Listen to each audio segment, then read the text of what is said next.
CPI മന്ത്രിമാരുടെ വകുപ്പുകൾക്ക് ഇന്നലെ നടത്തിയ ബജറ്റിൽ കാര്യമായ വിഹിതം ലഭിച്ചില്ല എന്നൊരു പരാതി മൊത്തത്തിലുണ്ട്. പി പ്രസാദ് അടക്കമുള്ള ആളുകൾ തുറന്നു പറഞ്ഞു കഴിഞ്ഞിരിക്കുന്നു. ഞാൻ CPI മന്ത്രിമാരെന്ന് പറയുന്നില്ല. ഗവൺമെൻറ് സാമ്പത്തിക ബുദ്ധിമുട്ട് നമുക്കറിയാം. ഇത്തവണ കുറച്ച് 8% ഓരോ വകുപ്പിൽ നിന്നും വെട്ടിക്കുറച്ചിട്ടുണ്ട് എന്നുള്ളതാണ് അറിയാൻ സാധിച്ചിട്ടുള്ളത്. ഏതായാലും ഞങ്ങൾ നേരിട്ട് ഫിനാൻസ് വകുപ്പ് മന്ത്രിയെയും മുഖ്യമന്ത്രിയോട് ഈ വിവരം പറയുന്നുണ്ട്.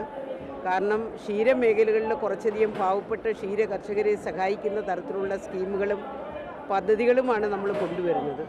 അപ്പോൾ അതിൽ കുറവ് വന്നാൽ പാലുൽപാദനത്തിൽ നമുക്ക് കുറവ് വരും. അതുകൊണ്ട് ഞാൻ ബഡ്ജറ്റിനെ കുറിച്ച് മറ്റൊന്നും പറയുന്നില്ല.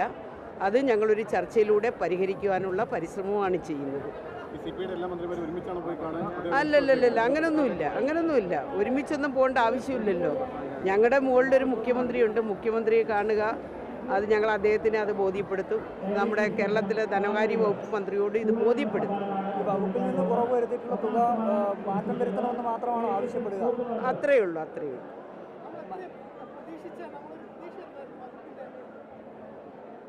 ഒന്നുമില്ലെങ്കിലും കഴിഞ്ഞ തവണയെങ്കിലും നമുക്ക് അനുവദിച്ച തുക അനുവദിക്കണം എന്നുള്ള തരത്തിലേക്ക് നമ്മൾ പോകുന്നുള്ളൂ. കാരണം ഇപ്പോൾ ഗവൺമെൻറ്റിനെ സംബന്ധിച്ച് സാമ്പത്തിക പ്രതിസന്ധിയും കൂടെ നേരിടുന്ന ഒരു കാലഘട്ടമാണ്. അതുകൊണ്ട് കൂടുതൽ പ്രതീക്ഷയില്ല. അതെ, അത് ഞങ്ങൾ മുഖ്യമന്ത്രിയായിട്ട് ആലോചിച്ചിട്ട് വേണ്ടത് ചെയ്യാമെന്നുള്ളതേ എനിക്കിപ്പോൾ പറയാൻ പറ്റുള്ളൂ.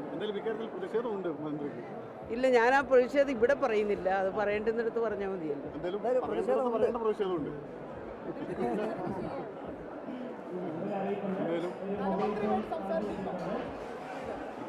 അതെ, സംസാരിച്ചിട്ടുണ്ട്. മറുപടി അദ്ദേഹം പരിഹരിക്കും. ഇപ്പോൾ കേരളത്തിൽ ചെന്നിട്ടല്ല. കേരളത്തിൽ ഞാൻ ഇപ്പോൾ നാളെ ഡൽഹിയിൽ പോവുകയാണ്. ഇന്ന് തന്നെ ഞങ്ങൾ തിരിച്ചു വന്നിട്ട് ശേഷം അദ്ദേഹമായിട്ട് സംസാരിക്കും. സമയമുണ്ടല്ലോ. ബഡ്ജറ്റിൻ്റെ ചർച്ച ഇനി വരുത്തിയില്ലേ ഉള്ളൂ. ഇല്ല, അങ്ങനത്തെ വിവേചനം ഞാൻ പറയുന്നില്ല. കാരണം കേരളത്തിൽ പൊതുവിൽ നമ്മുടെ ഇത്ര ശതമാനം ഓരോ വകുപ്പിൽ നിന്നും കുറയ്ക്കുന്നു എന്നുള്ളതാണ് കേട്ടത്. അതിനകത്ത് പ്ലാനിംഗ് ബോർഡിൻ്റെ ചില നിർദ്ദേശങ്ങൾ കൊണ്ടു എന്നുള്ളതാണ് കേട്ടത്. അപ്പോൾ അത് ഞങ്ങൾ ഒരുമിച്ചിരുന്ന് ചർച്ച ചെയ്ത് പരിഹരിക്കാനുള്ള ശ്രമിച്ചു.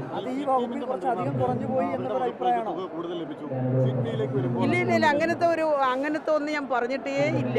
ഞാൻ പറഞ്ഞില്ലേ, ഗവൺമെൻറ് സാമ്പത്തിക പ്രതിസന്ധിയാണ് ഇപ്പോഴത്തെ കുറച്ച് പ്രശ്നങ്ങൾ. അതുകൊണ്ട് ഓരോ വകുപ്പുകളിലെയും ചെറിയ കുറവ് വരുത്തിയിട്ടുണ്ട്. പക്ഷെ അത് നമ്മുടെ വകുപ്പിൽ കുറച്ചുകൂടെ ക്ഷീര കർഷകർക്ക് വേണ്ടിയിട്ടുള്ള പദ്ധതികളായതുകൊണ്ടും പാലുൽപാദനത്തിൽ നമുക്ക് ഏതാനും, എനിക്ക് തോന്നുന്നു ഈ ഒരു വർഷത്തിനകം ഞങ്ങൾ സ്വയം പര്യാപ്തതയിലേക്ക് കടക്കാൻ പോവുക. 10% കുറവ് മാത്രമേ ഉള്ളൂ. അപ്പോൾ ആ മേഖലകളിൽ കുറച്ചുകൂടെ ഫണ്ടുണ്ടെങ്കിൽ വളരെ എളുപ്പമാണ്. യെസ്.